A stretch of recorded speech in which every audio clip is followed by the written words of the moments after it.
Getting everything going. Doo-da, doo-da. Doo-doo-doo-doo-doo-doo.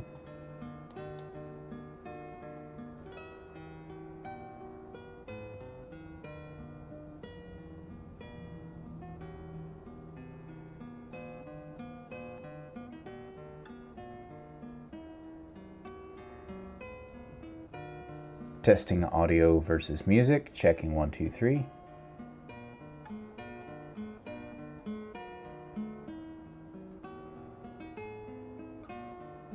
It's a lot better with the compressor. Okay, checking for clipping. La la la la la la la.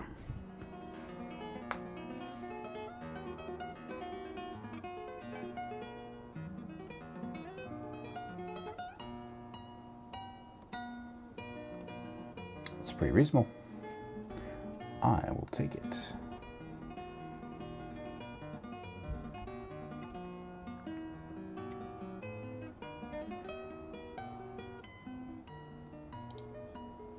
I like the music.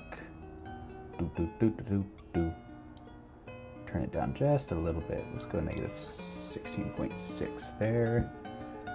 And I think we'll mute the mic. Yeah.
Thank you very much.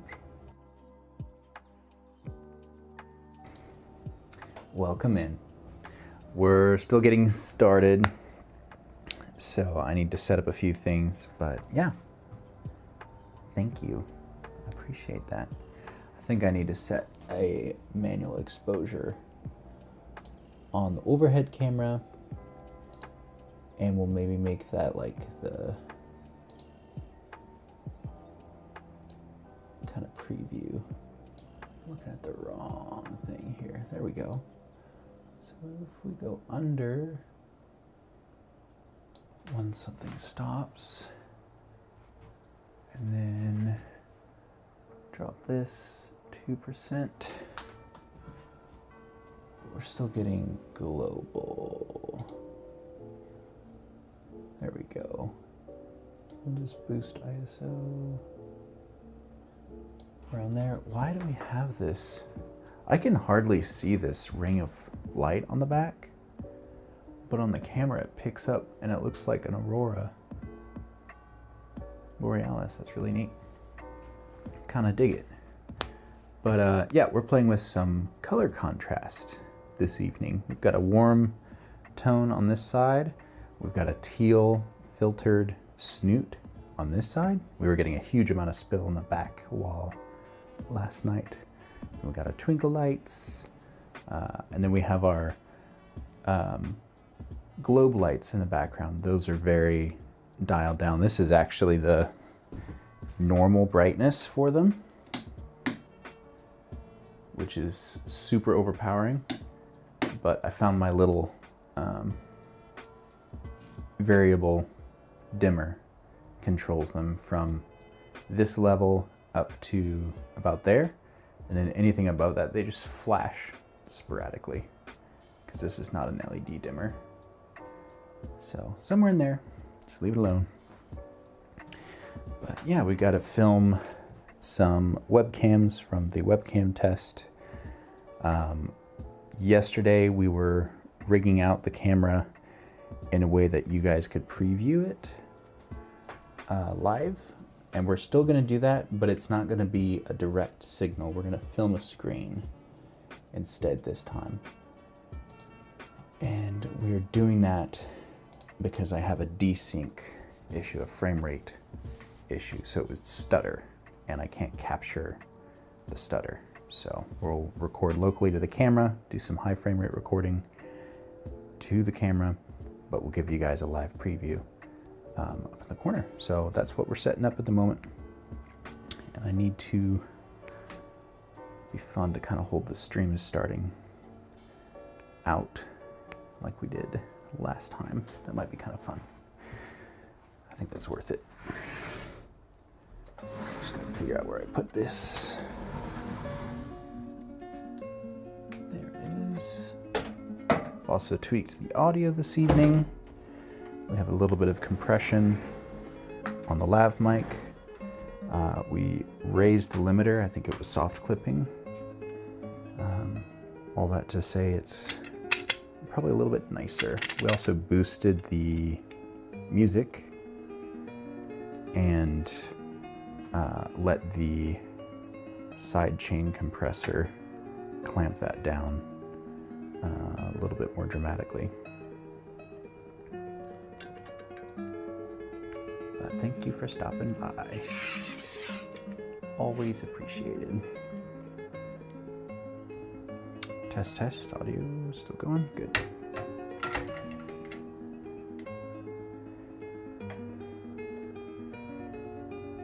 There's that. Right? Am I doing this right?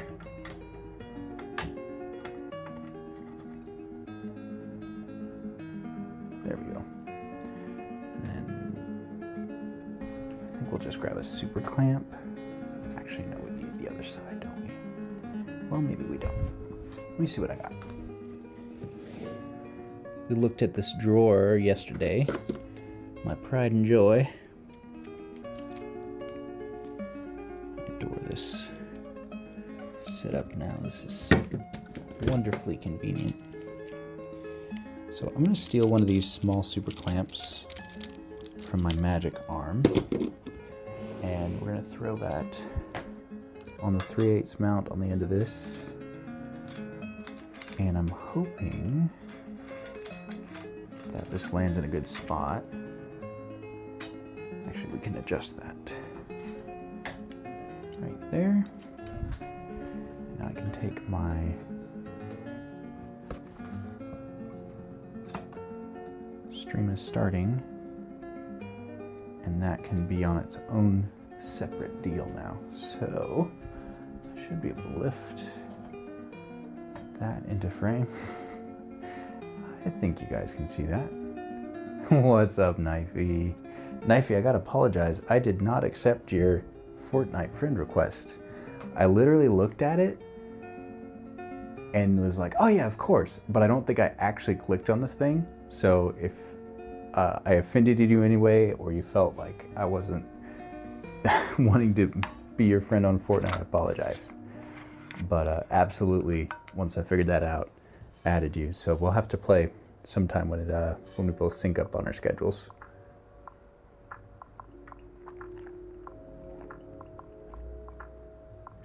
And how the hell are you? Always good to see you.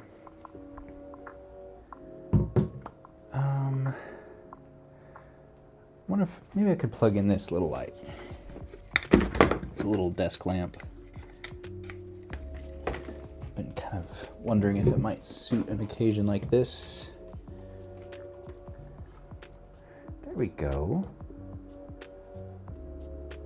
It's way too much light. Yeah, the lowest setting, that kind of works out. I'm glad you're doing well. Seen a little bit of your Fortnite streams.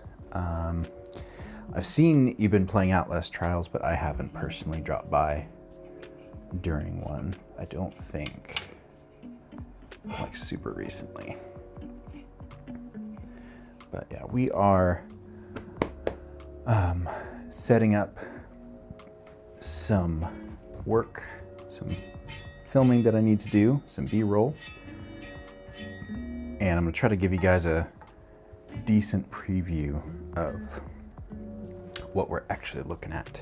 I did that yesterday, kind of as a test run, and it was cool, but I think I can improve it and also get the results that I need, because we had some stuttering with how I had it all set up.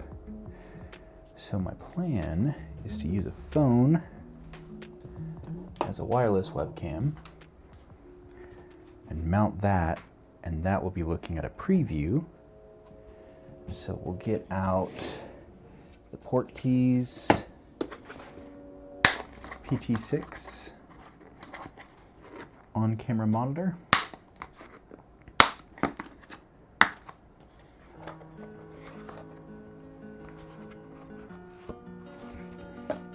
which is literally just a phone screen. Kind of ironically. I guess I could use some other stuff from here. Or is this just a quarter 20? Yeah, it's just a quarter 20. So that'll work. We need to power it. So I will grab my battery. That'll keep that part simple. It is dirty as fuck, so we're gonna clean that off. God, I love this shelf. These drawers, they're fucking incredible. Life-changing for sure. I'd like to balance the weight of this rig. We have a problem currently where it is, we're overloading the counterweight. It's a very simple mechanism. It's just a bearing, so I don't think we're gonna wear it out or anything, overloading it. But I need to do something a little bit different. And I don't think it makes sense to run our monitor over there, but I'd like to move the camera back, slide the whole rail system out. So I think I'm gonna mount my battery to the inside. And to do that, we need to remove these two components. So one is this rail mount for the whole camera. Then we have an accessory mount. So we'll slide our battery mount back in. I think I'll go underneath so we have clearance. Love that they use standard spacing on this stuff. And then I'll put the camera in and we'll just mount our kind of accessory monitor view stuff on the back here, and we'll adjust from there. This should be decent for sure. Okay, let me get the battery. Where is that? Oh, it's over on the desk. So here's this guy. Plugged in there. We'll grab some D-tap power for the camera. We'll look at rigging up the next two things. One is going to be our monitor. One is going to be the camera that will watch the monitor. So we'll just throw this monitor on this little magic arm.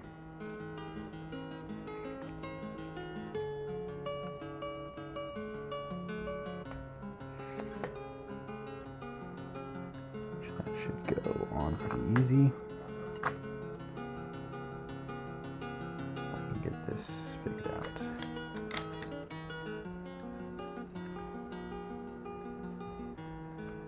Go. Very good. So now we have our preview monitor. We'll sort out power for it in a second, but I do want to just plug in our display. Very good. I may just use my D-tap to NPF adapter for this because I don't think I want to add the weight of the battery to the back. I think that's going to be a no-go. So we'll just run a second adapter here. But it's an easy one to work with, thank goodness. So we'll drop this into the other D-tap connector back up here.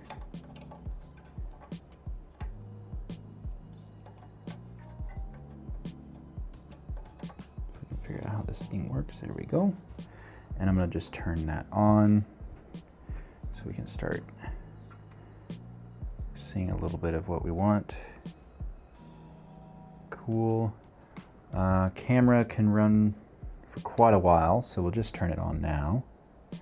Plan is to run it off of this big battery for a while.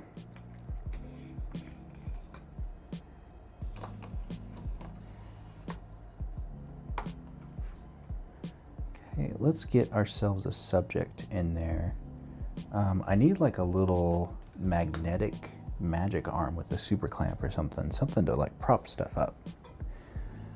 But in the meantime, I've been using a tablet stand to hold things, so I'll just work with that. We'll probably have our side-to-side lighting, something like that. Place that in the middle. I need to fix this preview. We currently have an anamorphic D-squeeze on the monitor. It looks really good though, so I'm happy for that. And I think if we just pivot this down, let it autofocus. There we go. Dusty in all of its glory. Throw that back into manual. And now I have a little preview, which you guys won't be able to see quite yet. But it is looking good. I'll have to figure out this dust situation. I don't know if I need a blower, compressed air, what it's gonna take, but it's definitely gonna take something. I did get another Magic Arm super clamp with a phone mount from Sirui. I'm excited to use that here. And just deciding if I want to use the super clamp on this rail. It's actually plenty sturdy enough, so we may just go ahead and do that. Super versatile, as you'd expect. So we'll throw the phone up here, and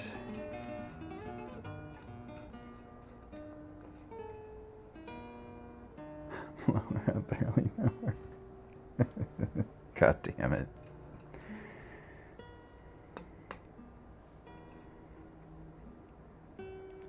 So that would put the cameras there. So I think we could just... So I'll be looking at 3 displays. There's gonna be 3 cameras. I think we can get rid of this. Stream is starting now. It's gonna be kind of in the way. Was in the way, certainly, of rigging all this.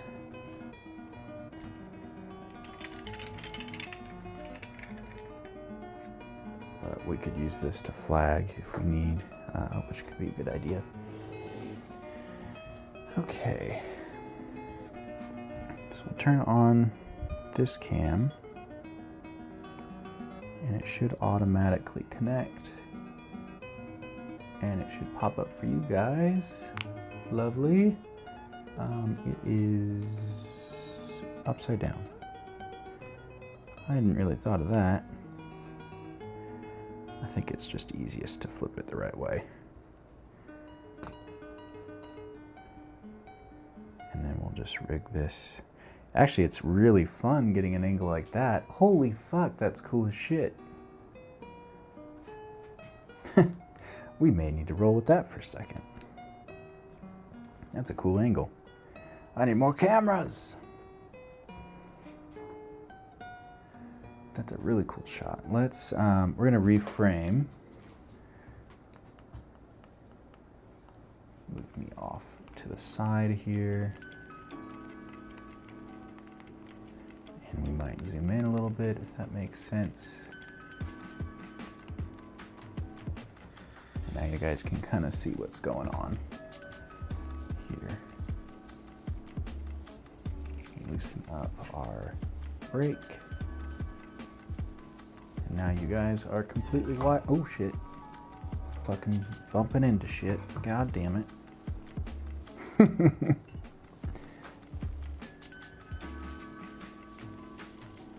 That's cool though. That is super freaking cool. I gotta figure out how we're gonna orient all this. I think we just dropped the lens hood. That's the obvious given. So we'll drop that. We'll see what we got here for clearance. Yes, that is gonna orbit cleanly. Very good. I think we'll do a bit of the teal reflection here. We'll kind of come around and not really blocking much light, so this should actually be okay. It doesn't show up like it does for me. That's pretty cool, all the same. And it's nice having this little view on the side of the rig. Hello, Automod, thank you for your hard work. But that's a pretty cool view. I almost don't want to give it up because that is so freaking neat.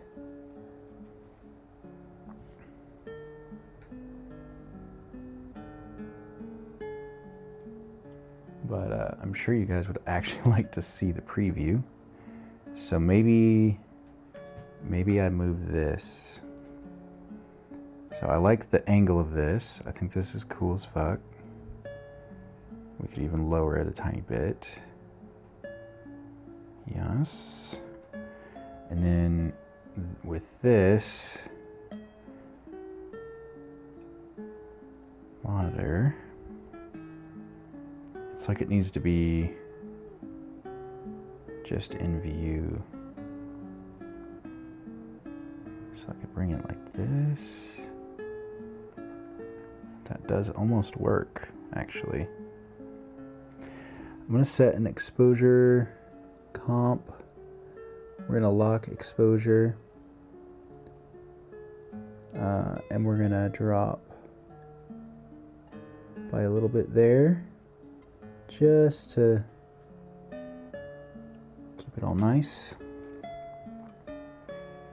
And now, hey, that's cool as shit. Now you guys can actually see the preview. It's a tiny bit overexposed, so I might just drop the brightness on the monitor. It went from 10 to 6. Let's see how bright that looks. Hey, it's not too bad.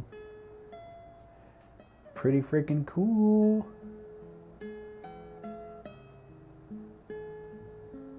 That's really cool. And then I think I could just work from my preview monitor on the actual camera itself. Surprisingly, this is balanced decently. I think we're having some success here. That's awesome. That's freaking awesome. I'm gonna compare how things look on our second camera. So I think we could turn that too.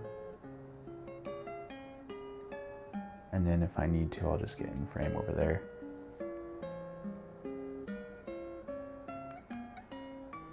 Yeah, this is neat.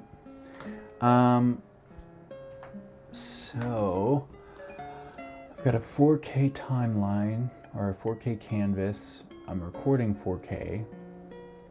And then I have a 1080p preview from that cam, so that keeps it all full res. So I think we're just gonna leave it. Oh, butt shot. Always seems to happen. Always seems to happen. But yeah, it's pretty fucking cool. Not gonna lie. That is cool as shiz. So, what's my goal here? I need to record shots of these different products. I need them to be macro. I might as well actually officially start stream. Why don't we do that? So I'll just stop our Droid Cam. There's my preview. And why don't I blast a little bit of fill light for the introduction. That looks pretty good. And then we'll drop back to our second camera. Here we go. Welcome, ladies and gentlemen, to Flymeworth on Twitch and Better Done Right on YouTube. We are dual streaming this evening, and we are doing some macro orbit shots. We are collecting some B-roll of webcams and different components that I used in a review and comparison that I'm working on between some different webcams. So we have set up the orbit table just like we had in the last stream, but we've changed a few things up to give you guys a different perspective, a different preview, and to also allow me to record locally on the camera without having any of the desync issues. Typically, I like to record from the actual local recording that I do of the stream, and then just use that. So I give you guys the full quality that I can, but unfortunately, the wireless transmission system has a desync issue in the chain of conversions. So it's not as smooth as I would like to have for a video. So we're separating things, but also still working in the experience. So I have the little Elgato Camlink 4K up on the pedestal at the moment, and we're just gonna start messing around, getting some clips. I need to work out the storage solution still, and then set up some high frame rate recording so we can get some slow-mo. That'll be a bit of an experiment, but we're gonna get started. We've got our lighting dialed in already from the start of stream. So this is kind of the preview we're working with. We're super low light this evening. Basically, we're balancing everything for the low brightness, the dim lights in the background, and we're trying to keep all of the ambient spill of these different lights to an absolute minimum. Last night we just had a light with a basic reflector throwing in some fill light, and it was absolutely demolishing. Super blown out highlights on the white wall in the background. So we're trying to work around a few things. I'm going to start up our little portable camera that we have previewing everything, and you're going to see that pop up in that corner. So now you guys get a really cool perspective. So you're basically on the roller coaster ride. So you're mounted to the orbit table. I also have a preview display for you right here, so you can see what's actually being recorded or displayed, the perspective that we're working with. And then I'm just working off of the small display up here to calibrate, set exposure, all the good things like that.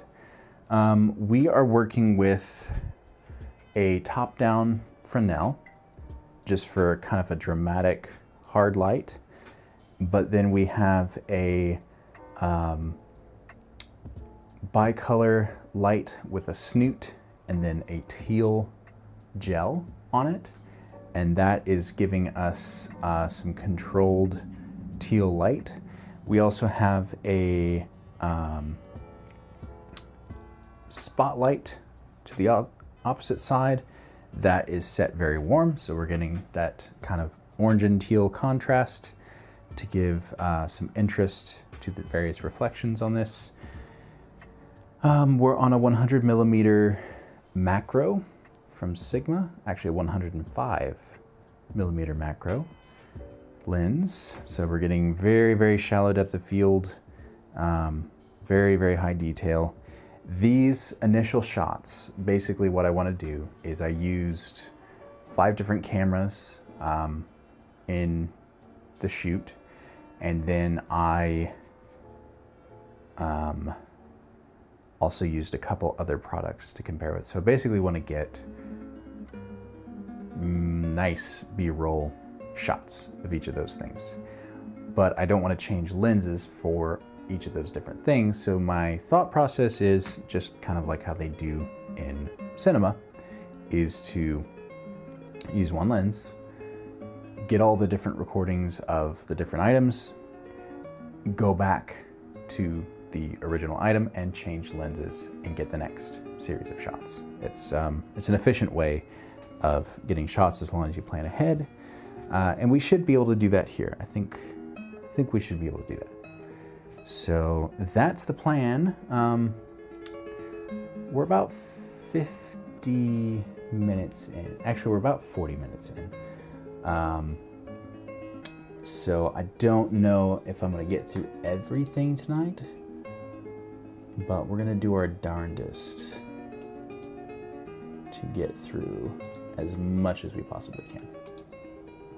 I'm gonna grab a little bit of water, and I think I'm gonna dial back the audio a little bit. Just about clipped there. We do have the music kind of sitting under my voice a little bit today.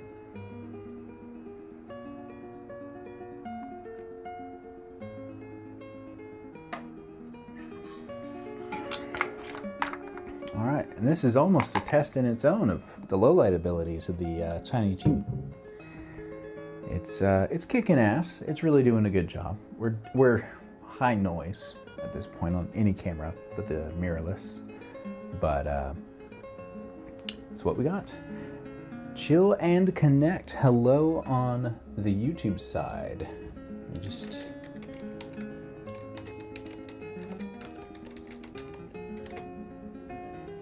message as well. I don't have a time stamp or an idea of, in case I missed your message, so I'll leave that for you as well.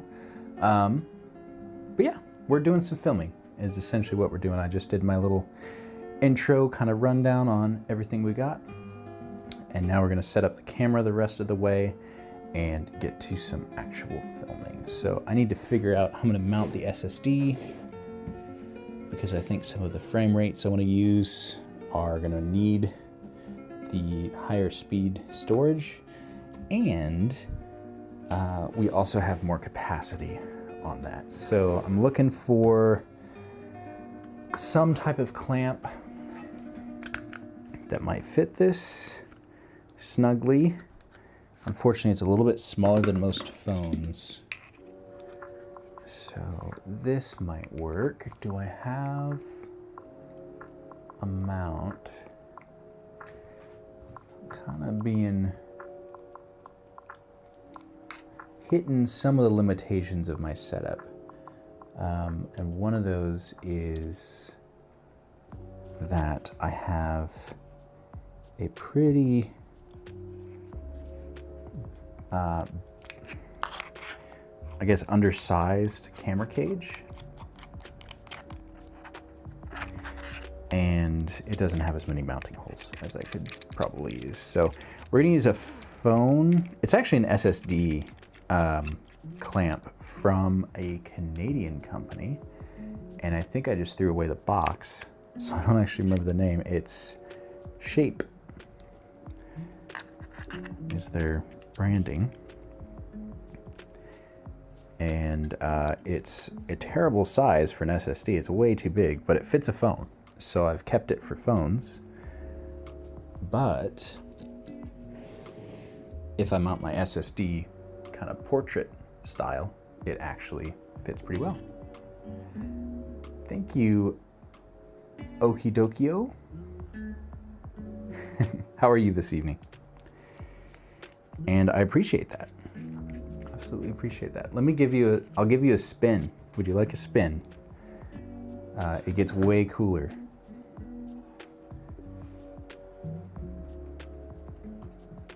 You're okie dokie. That's hilarious.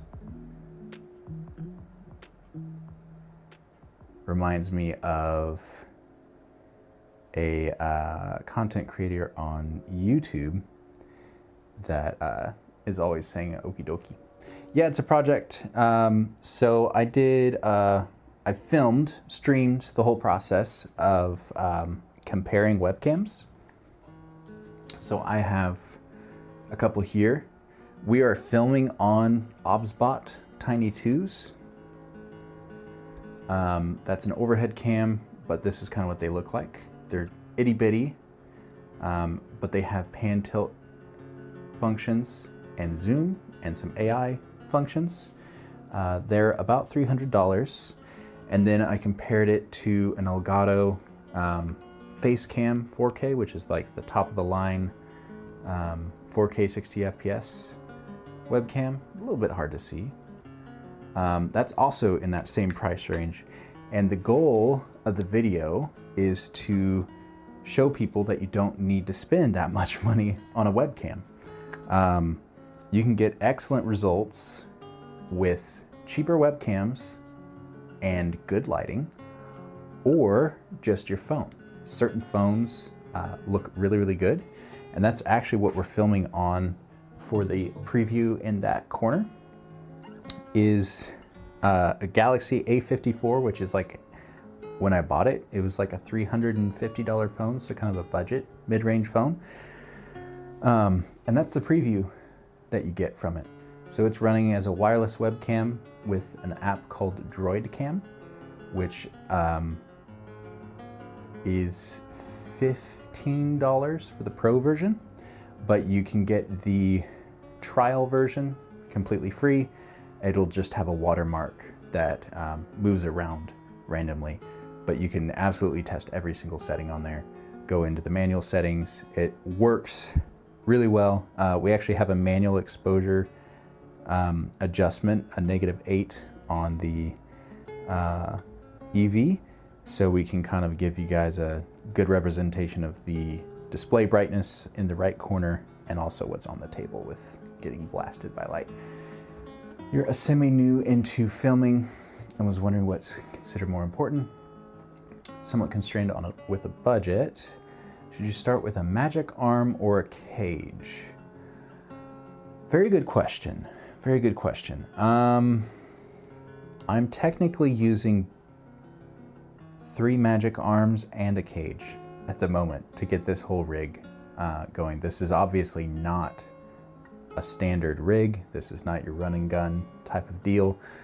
I myself experiment with rigging at the moment. I'm also semi-new into filming, but I'm on the content side, so it's just reflexive, self-referencing stuff. Like, I'm not going out and filming other people necessarily. So it's in the content realm, but I absolutely love rigging. I would think a magic arm is going to give you the most versatility, because maybe it's going to give you the option to at least mount your camera in different positions, but they're almost hand in hand. And that's kind of the unfortunate thing with rigging, is you need a lot of it. You have to reach like a critical mass of rigging to be able to properly adapt to different situations. I'll actually show you what I've got going here. I'm going to set this as preview 1, and then we're going to look down, and we'll give you a little zoom in here, and then we'll maybe look a little bit to the left as well.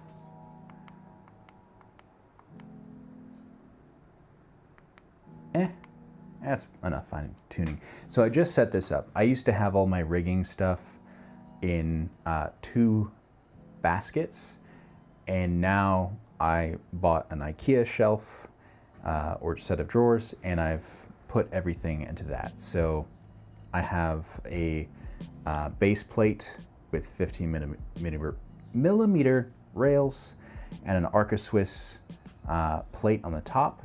My cage has a big Arca Swiss plate on the side of it. So this is how I quickly detach my base rig so I can remount it on other things. We have a follow focus, top handle with monitor mount, an adapter for the follow focus, and then audio or whatever other things I need frequently.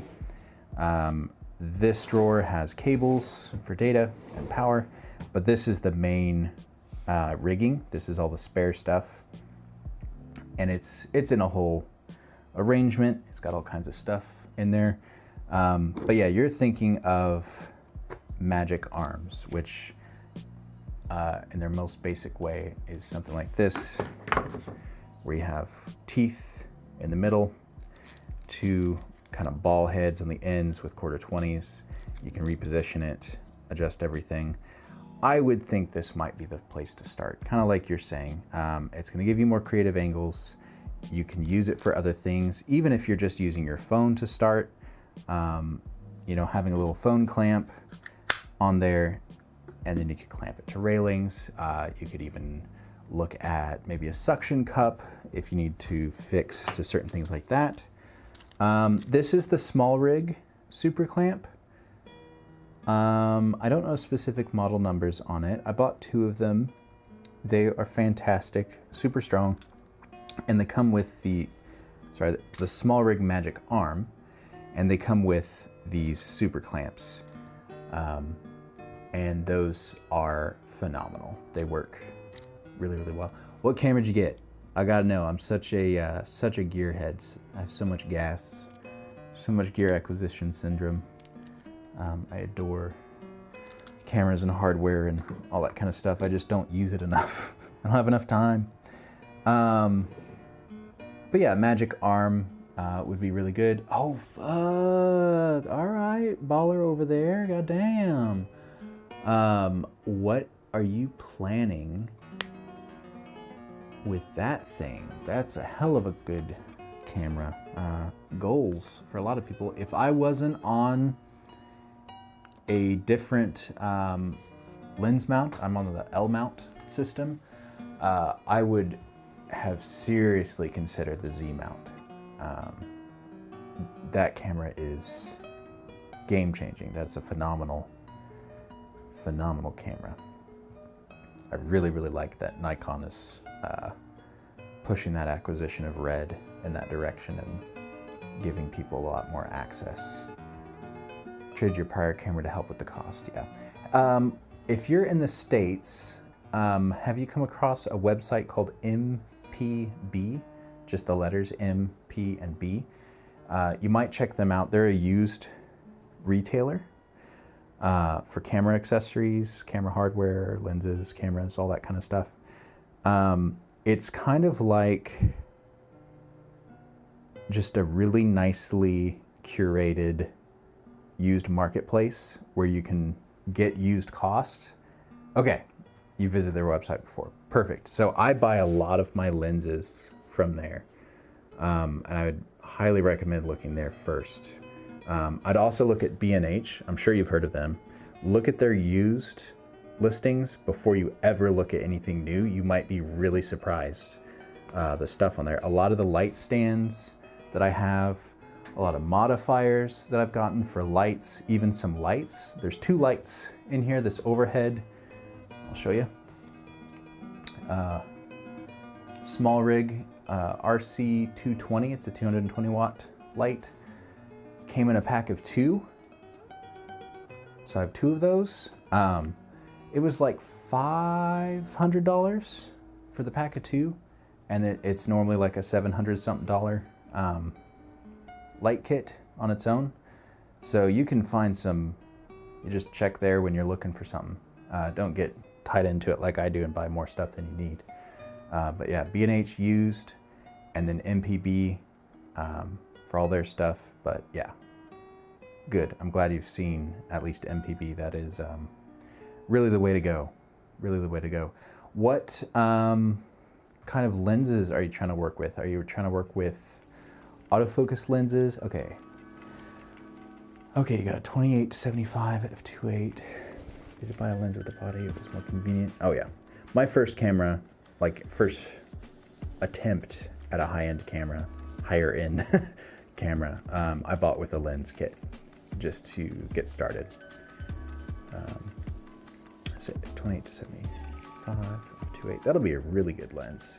And the ZR is full frame, so yeah, 28-75 is going to be a really good. Not a kit lens. Mine wasn't a kit lens either. It was a 45mm f2.8 from Sigma's contemporary line, which is kind of their like all metal body, you know, nicely finished, no plastic, stuff like that. I did end up buying kit lenses from Sigma because they're so versatile. I actually recommend kit lenses in general, like the whole shallow depth of field and ultra performance of all these different things. Yeah, I recommend zooms that cover a decent range for you, perfectly like you've got. A 28-75 for film work is amazing, and an f2.8 is plenty of depth of field for what you've got. This lens is an f2.8, not that it's at f2.8 at the moment, but you had a Canon R8. Nice, that's a good camera too, as far as I recall. I'm a Panasonic user. I keep up with Blackmagic hardware. That's kind of where I would want to go eventually. And I had a Sigma FP, so I've been stuck on the L Mount Alliance L lenses for a while. I like what they do with giving people access to different things. But the Z mount's good. Some really good lenses. I mean, it's Nikon glass, and then you're coming from the Canon side too, so you've experienced the peak with all that photographic history of those 2 cameras. And I love that somebody's not just buying a Sony. I understand that Sony is great, but it feels so so oversaturated in the market. I like I like the creative stuff at the same time. Only thing you're missing is lighting, cage, magic, art, and of course more knowledge. Yeah, knowledge comes, that's what I'm doing right now. I'm learning. So I'm learning the live production side of things, which is a lot of fun, because then, you know, Okie Dokie drops in and we talk cameras for a little bit. And I get to share what maybe you don't know and learn stuff from you. That's super fun. Lighting, I've been pushing so hard to learn more about lighting. I got caught up in the camera side, trying to improve cameras and lenses, and then I just wasn't filming very much. And then I started really paying attention and cluing in that everything's just lit. It's how it's lit. That is why it looks the way it does. Whether that's natural light and you're just doing documentary stuff, or that is pre-planned, like what we got here with some practical lights, some color contrast, some hard lighting. We're not just blasting it with a giant softbox, but if you were to start with lights, full of good looking ads. Ads are really cool. Yeah, I think it would be fun to make ads for streamers. I've kind of gotten stuck into the whole streaming community. I've got a bunch of friends I follow now, and I try to help out where I can, but I think it'd be fun to make ads for them. Like, because you get a 60-second ad, like a landing page ad on your profile. I've made one, I help edit for a guy, and we made kind of a compilation for him. But yeah, I'm in the States, I'm in the Midwest. But yeah, I better get a couple shots here if I can. I still need to rig up the SSD. So I think we'll just mount that kind of like it was a monitor up top. But yeah, feel free to keep asking questions. This is absolutely part of why I'm here. It's fun to engage with people on this platform. And we'll lean that over like so. That should work decently. And then we'll just run data to that. That will double back. That should work well. I do have some bigger video projects. I don't know if you're much of a Twitch user, like you constantly check in on here or not. But if you are, you may enjoy some of the stuff I'm planning. I can give you a bit of a sneak peek. Well, tell you about it, I guess, is about all I can do. But I want to make a large format camera. So get a large format lens, have it project onto a canvas, and then film that canvas with a digital camera. So I'd basically have a digital capture of a very old and traditional film technology.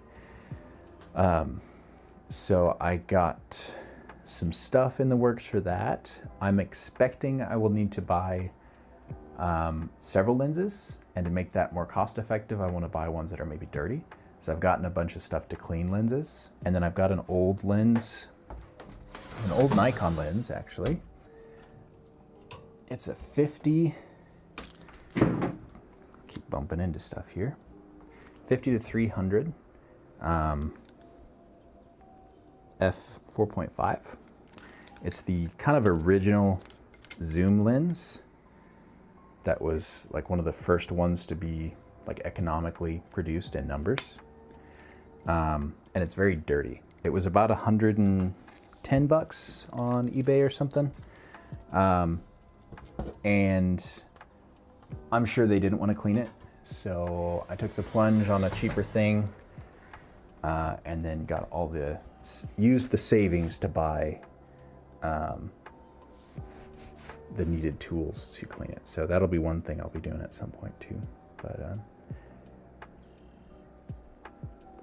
oh, you're looking at the Crumble Cookies weekly cookie flavor video for shot ideas. That's neat.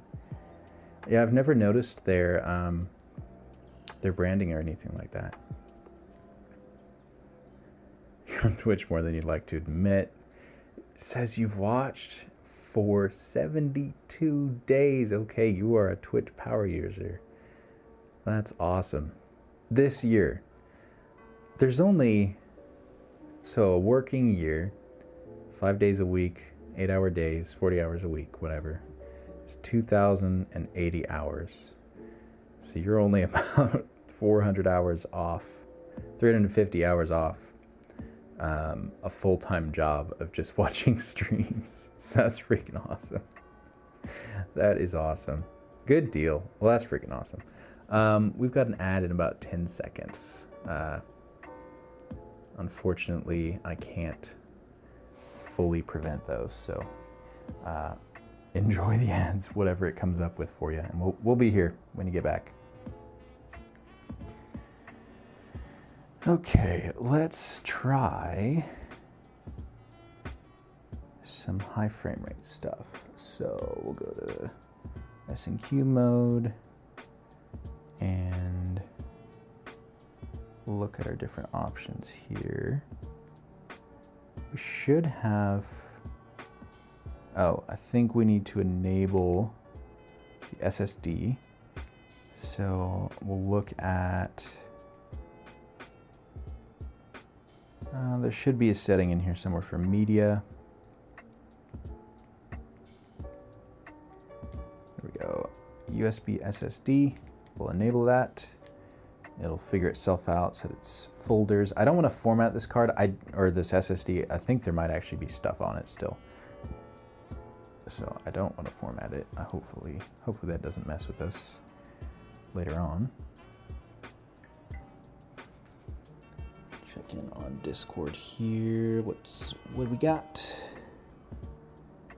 We got a couple friends that just started streaming. So I'm gonna check in on them real quick. I have a bunch of friends that come and drop in my chat, so I'm gonna try to keep up with those same friends as well. Keep the whole circle of life going around. And we're back on my preview. What is the monitor we're seeing below the camera? You are 2 more minutes into an ad.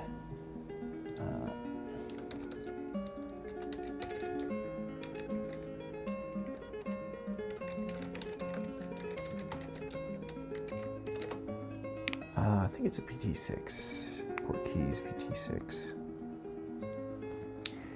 All right, so now we'll look at our options here.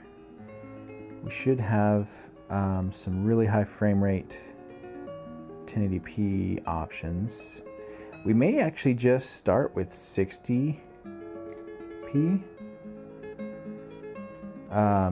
because the lights in here, the globe lights in particular, may be an issue. So I want to make sure those aren't flickering big time.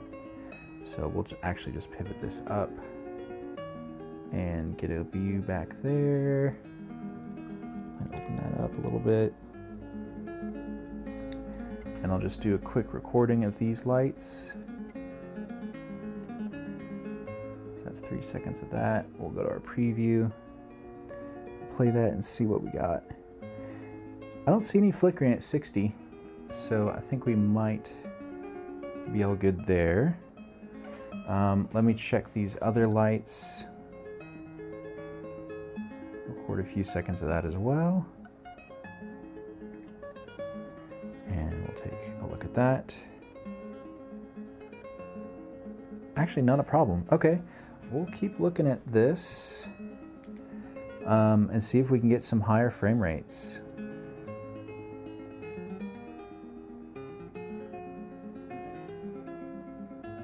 So we're looking for slow and quick settings, and we're going to dial it up to, let's do 120.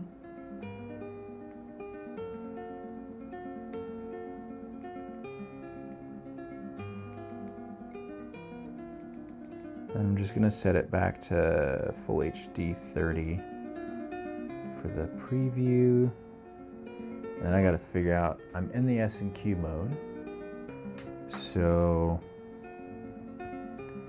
how are we gonna get our 120? Okay, so now it's saying 120 converted back to 30 instead of 60. So it was not beneficial in that case because we're in the S&Q mode.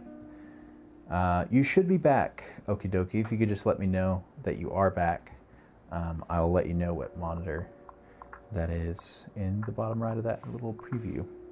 I'm gonna do, let's say we wanna finish the shot on the logo here. So I'm gonna kind of frame that up a little bit. We'll get our focus dialed in here. I might actually go, I can't quite, oh, that's what's up. My depth of field is way high, way shallow, so I think that could work. We'll just give it a quick blast of air. Welcome back, okie dokie. So I'm using the Portkeys PT6, I believe. Let me see if I've got actual paperwork in the box to confirm that, or if it says it on the body. I don't think it does. Yeah, I think it's the Portkeys PT6. Yeah, they give me a bunch of QR codes for manual and stuff like that, so I don't have the manual. They had one coming out that was gonna be like a follow-up version. Oh, you used the same one, okay, fuck yeah. I got it because it was cheap, 1080p, and it had anamorphic D-squeeze. I have a set of Blazar 1.5 squeeze anamorphics. So you can de-squeeze in the Panasonic S5 IIX, but having an external preview that also shows that was really important to me, and it was super cheap for what it does. I wanted the newer model that's USB-C powered, because this model only does the DC jack, which is like 8 volts, or an MPF mount, but I just bit the bullet and bought the related things. Basically, they were releasing it globally, and then the US was putting in a bunch of tariffs, so they basically said, we're not shipping this to the US until we figure out stuff. So I just bought the old version. So it doesn't go as bright, doesn't have the USB-C power, costs a little bit more, but it works for what I need it to do. And it's literally just a phone screen. If you haven't caught that, there's like a hole cut out on one end, I think the right side, for like a selfie camera. But phone screens are amazing for preview. It's hard to get them to actually preview on a phone. You have to do all these weird adapters. You got it because the screen on the prior camera was too small. Oh, absolutely. Absolutely. Yeah, the screen on this is pitiful. So having even that 5-inch screen is really good. I looked at maybe investing in the recording monitors, like the Atomos Ninja 5 or the Blackmagic. I'd love to work with B-Raw, so the Blackmagic made a lot of sense, but I've seen some reviews that are just like, it's not the same as internal B-Raw on a Blackmagic camera. So it's like, why would I spend camera money on the monitor and not just save that up and probably eventually get the monitor anyway with a small rig camera, or not small rig, Blackmagic. But that's my goal, is eventually to get a Blackmagic camera of some sort. I am using the S5 IIX, which has the same sensor as the Pixis 6K. So I kind of get a lot of the similarities. I just don't get the RAW format, and I adore RAW format. Super jelly of your Nikon ZR, and having that red codec, you're gonna have so much room to play with those. Did not realize it was phone screen. Thought it was an issue with the screen. Yeah, no, it's a hole punch for a selfie camera, just like the little webcam, Droid Cam that we have set up on my other phone. It has a little selfie hole punch. I don't know which phone it is. It's definitely not the Galaxy A54 that I have, but yeah, it's funny. I noticed that one day, just by the right bezel or something, you can kind of see it. Yeah, you've seen it before, but that's funny. All right, let's try to get a slow-mo shot here. I think we're gonna try to end here, ideally, which is kind of hard, not gonna lie. Usually if I wanna end in a specific spot, I'll actually reverse the video and I'll push it away from where I wanna end. But I think we'll just throw it, do an orbit shot at 120, and let that work. So rolling, give it a push. That's gonna go way past, but I think we'll just let it. And then we'll bring it back and end the recording.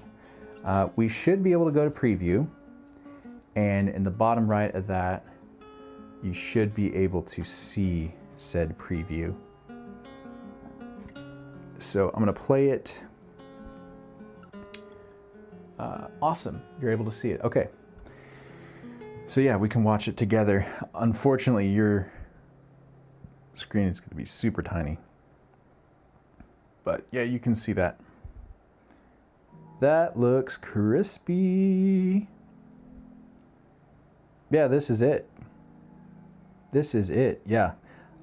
Doing a high-speed recording, doing 120 FPS recording to play back at 30. It's a 4x slowdown.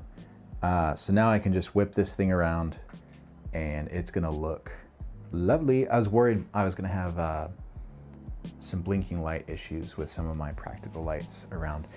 Starting with one terabyte card, hope to get some stuff on it and we'll buy more later. I did not realize CF Express B was pricey. Oh, is it CF Express A that's the more affordable one?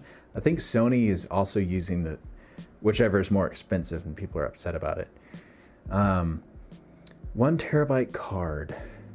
Can you manage, because it shoots to external SSDs, right? The ZR, I'm sure it does. So, I mean, you're talking at $200 for 2 terabytes of external super fast storage, probably on par with CF. Maybe it's not on par with CF Express, but still plenty capable. I'm just gonna look up pricing and stuff like that for CF Express Type B. So you're probably spending 300 plus on a 1 terabyte. This SanDisk Extreme Pro is 160 for half a terabyte. The speeds are blisteringly fast. There's nothing wrong there, but you're gonna get that with an external SSD as well. Obviously, you know, internal is more reliable for sure. But if you're just getting started and you're really scraping together or really trying to focus where your money goes, I would really recommend an external SSD. And they're super convenient. You don't have to have a dock. It's just USB-C, plug it into your computer, dump all the footage, because you're gonna have a lot to transfer with 16-bit RAW from that. Or is it 16-bit on the ZR, or is it like a more compressed, like 14? Spent 300 on the 1 terabyte card. Okay, you do have external SSD too. You may go that way. I would. Oh, it's 12. Oh, I mean 12's fine for RAW format. I used a uncompressed 12-bit Cinema DNG format for a while, and that's like 12 to 25 megabytes per frame. So like 400, like almost a gig a second, basically. you'd get about 45 minutes of roll time on a 2 terabyte SSD. So I went down the storage rabbit hole because I could, for the life of me, could not get my Sigma FP, that was the camera that it was on, to roll 4K at 30 FPS. It could do 24 and it could do 25. It could not consistently do 4K 30 at its highest setting. So I put tons of money into storage trying to solve that problem. And I think it came down to a latency issue with the storage I was using, or maybe the camera had a problem. But I gave up. I sold it and reinvested in lighting, actually. It's 12-bit, but a more compressed version. Yeah, they have a really nice, Red has really nice compressed RAW though, as far as I've learned. 6K 60p. What a freaking feature. What a headline feature right there. That's amazing. Yeah, that's a great camera that's an exceptional camera to start with. Don't buy another camera. Keep it, use it for 10 years. Get your money out of it. It has plenty of performance for you. You're not gonna need more. And I'm saying that to myself, and I'm probably gonna buy a new camera in a couple of years. Woody on YouTube, what are we doing exactly? So I'm dual streaming to Twitch, and I don't have an on-screen chat. So you may hear me talking to different people as we do this, but I have done a bunch of testing for a webcam review. I had brought in an Elgato Facecam 4K Pro. Let me turn up the light so you can actually see it, hopefully, if I get the angles right. So big old webcam. And I compared it to the OBSBot Tiny 2 and 3 or 4 other webcams.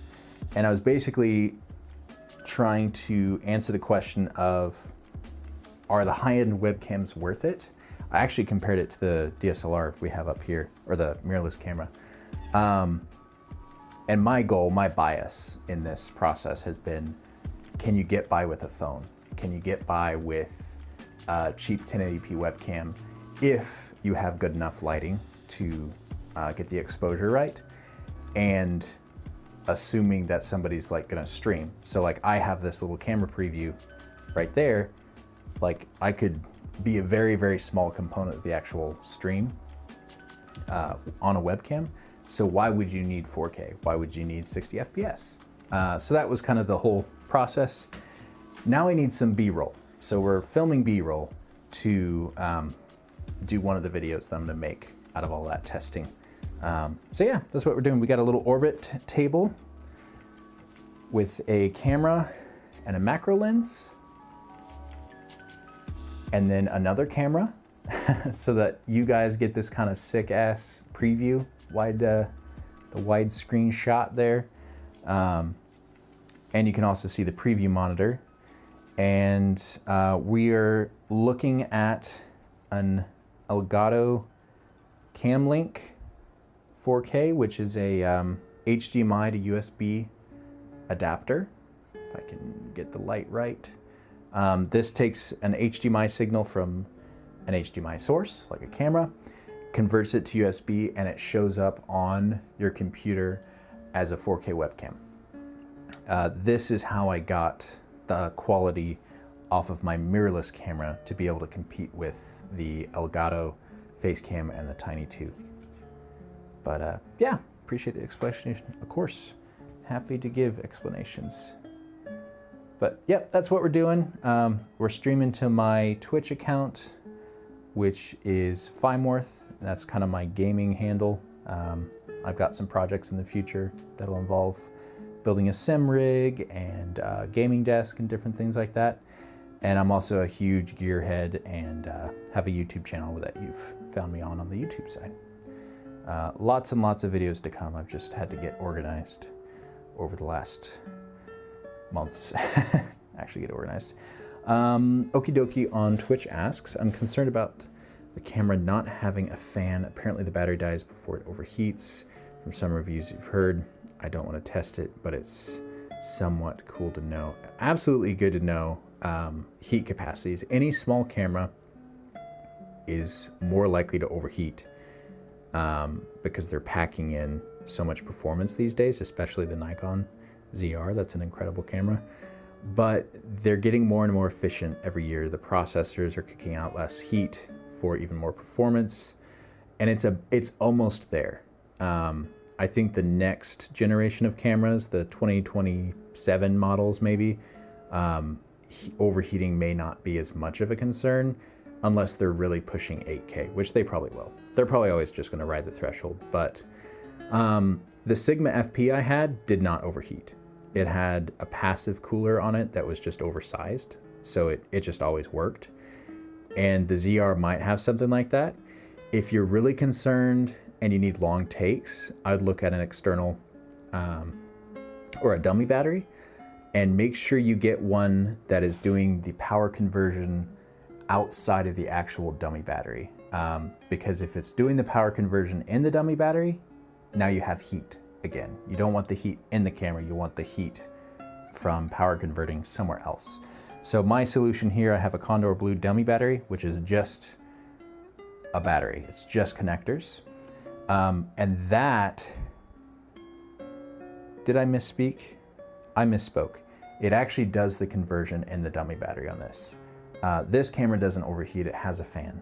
So the fan will kick in. So it actually takes D-tap power, which is 15-ish volts, has a disconnecting barrel jack, so I can separate the whole rig, and then it goes in with the dummy battery into the camera. You can power the camera over USB-C. I'm not sure the power options on the ZR. USB-C can be cool because you can actually top off the internal battery with USB-C, and then as soon as your external power source goes away and it dies, now you still have the battery that's topped off. You can also hot swap in that case. The camera won't shut off if you unplug your USB-C, at least it shouldn't, as long as the battery's charged, and you can swap in a new source. So if you were doing super long takes on like a presentation for a company or something like that, and you had like a 2-hour event, like event coverage that you had to cover, your battery might not get it on its own, so having an external battery or USB-C. Okay, you're not too concerned about a heat issue. Yeah, it depends on your use case. Like if I was, there's people that go out and they film cityscapes for like 8 hours and they can get a time lapse out of it, or you can just watch, you know, at real-time speed. That's a huge concern for power and for heat. But if you're just taking shots, you know, run and gun, documentary, just, you know, under 30-minute shots, probably won't have any heat issues. It takes a while for cameras to overheat nowadays. What am I doing professionally? I'm a lineman. So I'm an electrical lineman. I build and maintain the electrical grid locally. It's an entertaining job, it's a physical job, it's outside, it's really rewarding. It has pretty fair compensation for it. So I funnel the money into all my hobbies, and my hobbies are what keep my brain occupied, and the job is what gets the bills paid. But it's a really good job. But I do not do filming or anything professionally.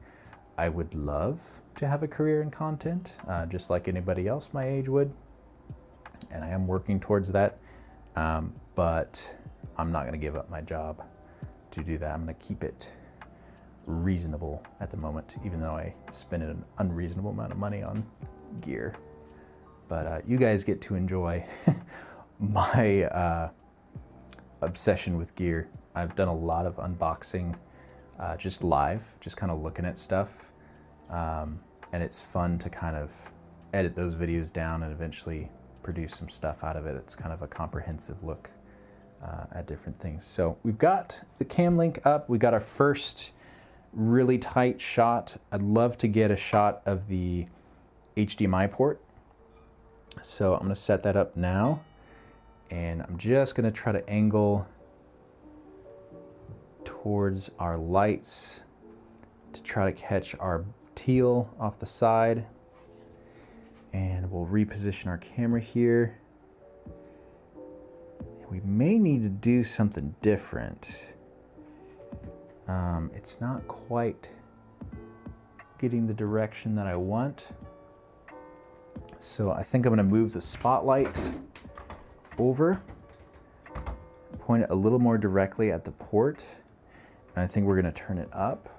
It was at 6%, actually that's the CCT, so we'll turn it up, about double it.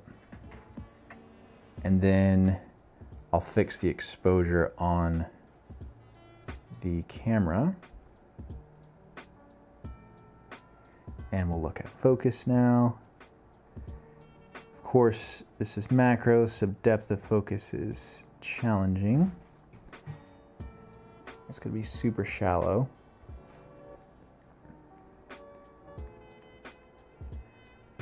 But that's looking pretty good, honestly. I think we need to adjust our exposure.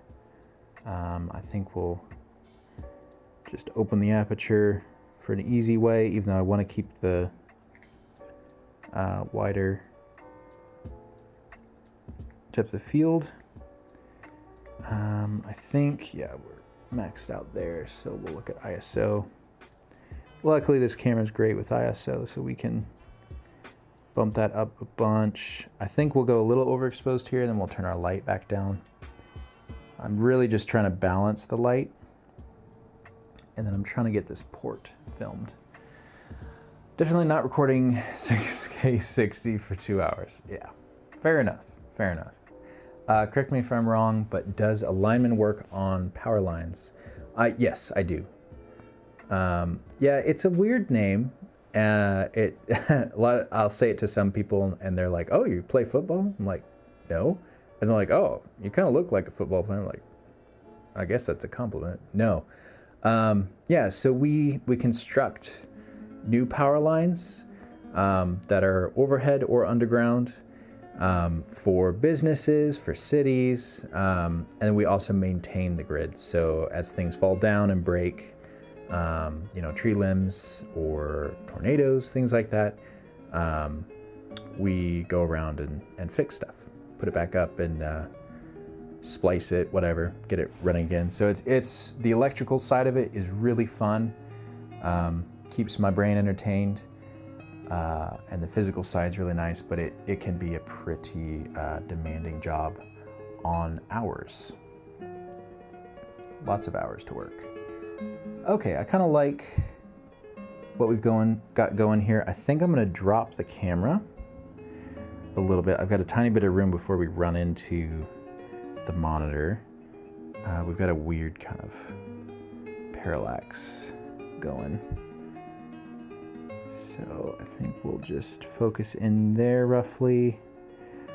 I think we're more looking at the center connection here of the HDMI connector. So I think we need to make sure that's in focus. Actually, we are at the limit of focus here. So I'm gonna slide this again back the tiniest bit. Now we can get that in focus properly. And I think we'll just roll a take because it's getting a little bit late for me. I need to get a couple shots here, so just sweep through there. And we'll just catch the camera. Might as well let it come back. And in that recording, that was at ISO 20,000. Oh, whenever I heard the word transformer in your drop context, I thought of the movie. Yes, yes, very true. Yeah, I know a lot about Transformers. They're really cool. But then also the other Transformers as well, from the Michael Bay movies. So you guys can see a little preview there. It's a little bit overexposed actually. you can't see all the details, so I'm gonna drop, because it's matching the table's exposure, so I'm gonna drop our overall exposure. We might be limited on just the quality of what the streaming can handle from the software, from the app or whatever. That's a little bit better. The highlights aren't quite as blown. But you guys can see what we got going there. I'll just bring it back, run it back through one more time. Still a little bit overexposed for you guys, but that's all right. We're just looking at the HDMI port there, which is pretty cool, looking pretty dope. So I'll pull all kinds of clips out of this stuff once I get into the editor, and we'll just make it all work. So there we've got the USB-C port. I kind of like how this looks actually. I may just roll with it. I'm trying not to get, super samey shots, but that's a little bit hard to do with an orbit table. Literally, your move is to orbit the thing. That's kind of dope. I'm not quite on the same level as what I'm shooting, so it's having an interesting kind of progression through the frame.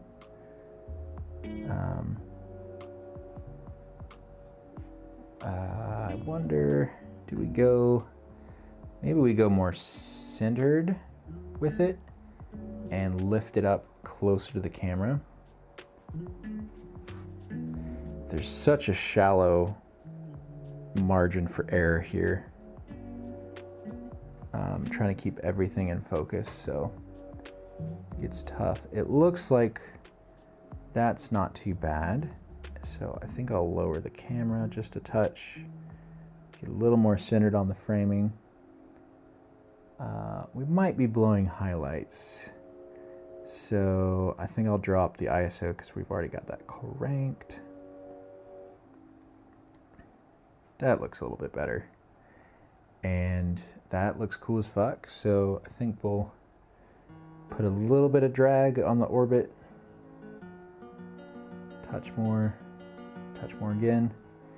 And then I'll decide which side I want to start from. I think this is kind of cool. Right there, it's kind of abstract. So we'll run this around. Ooh, a little bit too much break. Sucks that we're in high frame rate, so every mistake is like 40 seconds. That didn't quite work out. We still have a little bit of break, so I'm going to guide it just by hand around, and we'll let the high frame rate smooth everything out, and then I'll just let it go on the low side, and it can go do its thing. Into the recording. We may do just another quick take. Just run this a little more manually. Bring that around. And kind of slow down through here a little bit. And we'll stop it there in recording. And we'll preview both of those back. May I ask, when Transformers explode, do they produce a blue-white color? Sounds kind of interesting too. Asking because a delivery driver backed into a utility pole by my residence and made a loud sound and sparked those colors. Yes, so the plasma arc from an electrical arc is blue, purple, and like a white or yellow. It's just ionized air.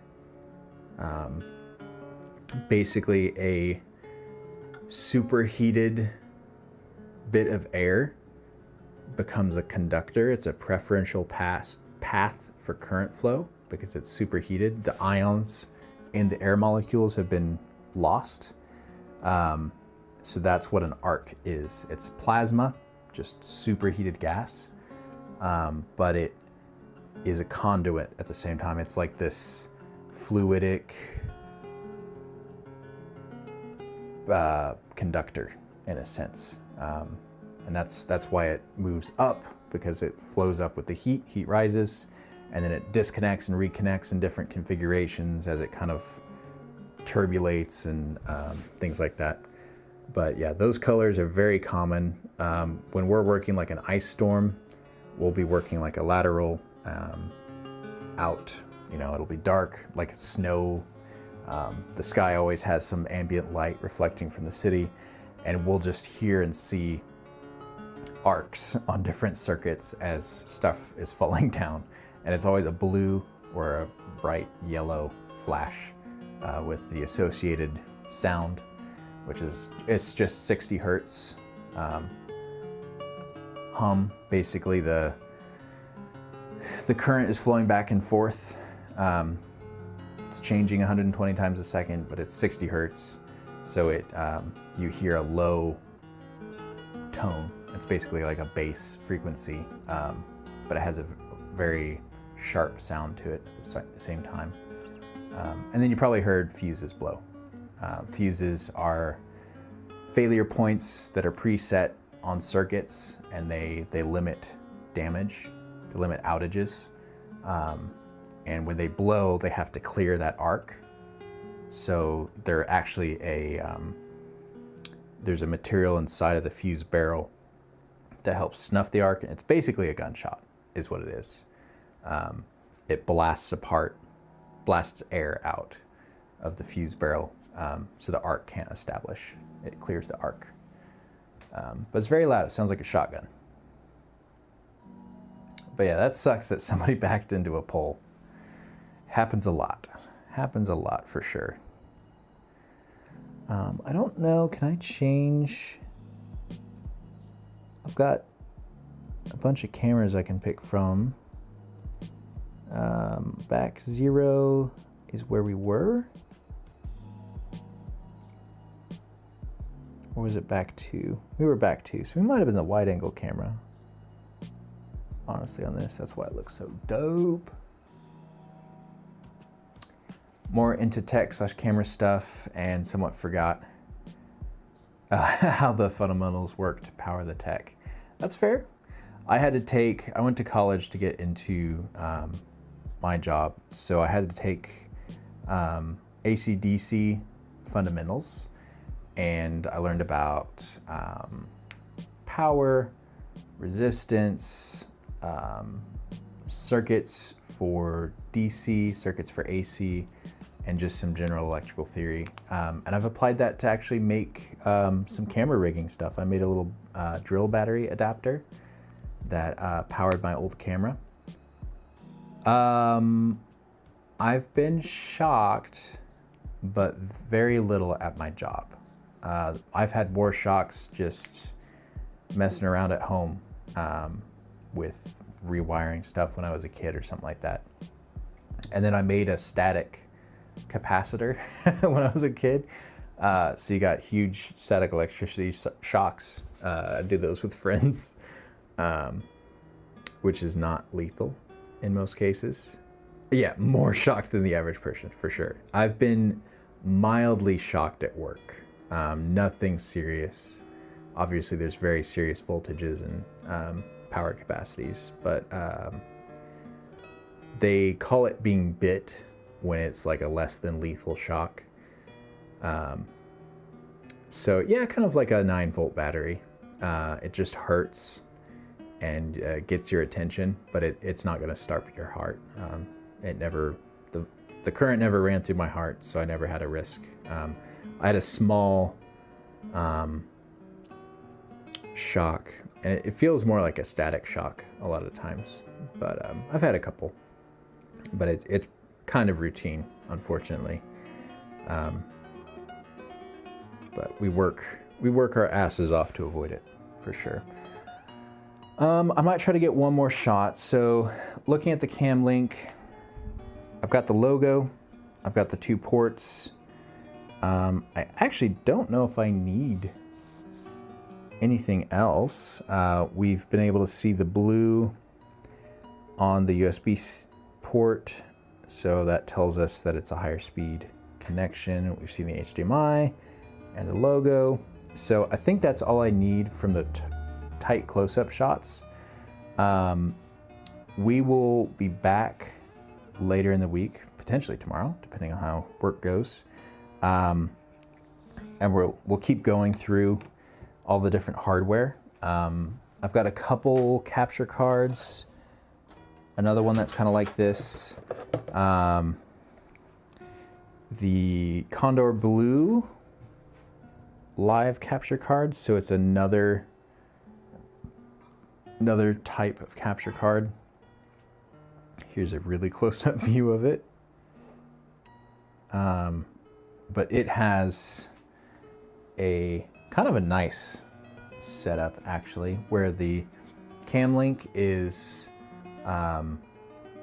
just one. It's kind of like a thumb drive, a fat thumb drive.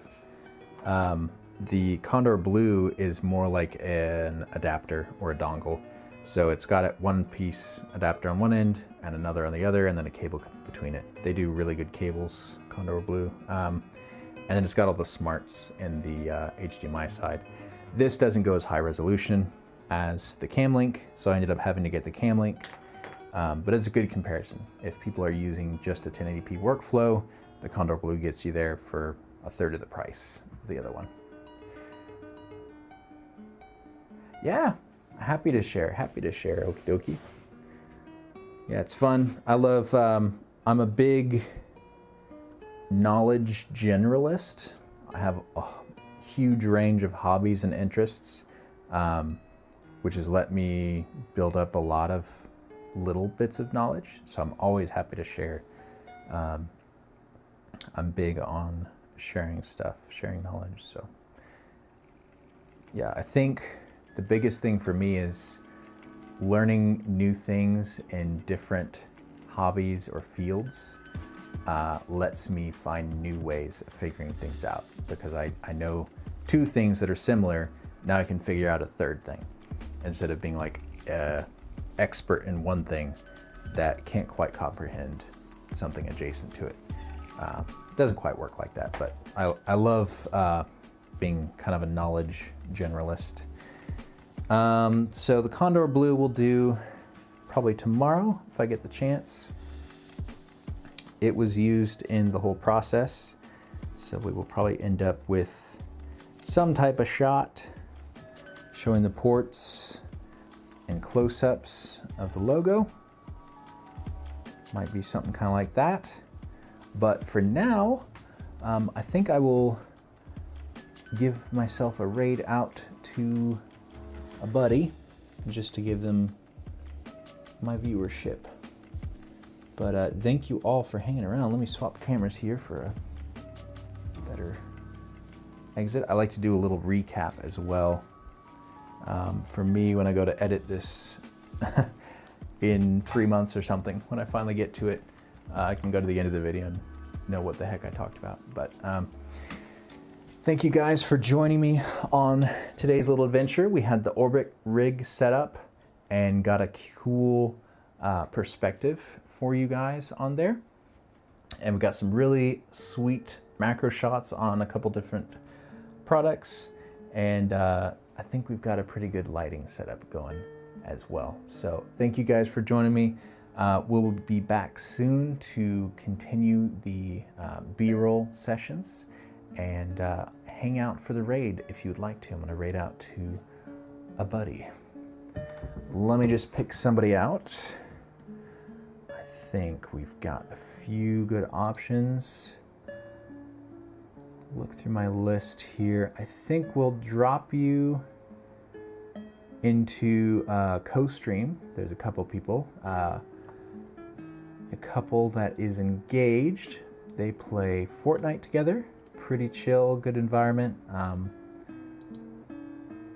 And I'll just drop you into Mr. Han, the Han Way. I've been playing Fortnite with them. It's a good time. They're good people. So I'm gonna drop into my raid panel here and search by following. And we'll scroll down, find Mr. Han. Yes. And I think he's waiting for his game to launch, so you won't see anything right away, but he does have his camera on. So we're gonna start the raid. Thank you guys so much for joining in, and we'll be back either with more B-roll and filming, or we might be on the gaming rig upstairs playing some games. So catch you all later. Bye-bye. All right, we got 10 seconds of the raid. For those on YouTube that might be watching, you will just see the stream end because there's no raid functionality out to Twitch, of course. So you'll see that end, but I will catch you guys again. All right, I'm gonna hit raid now. Have a great evening, y'all.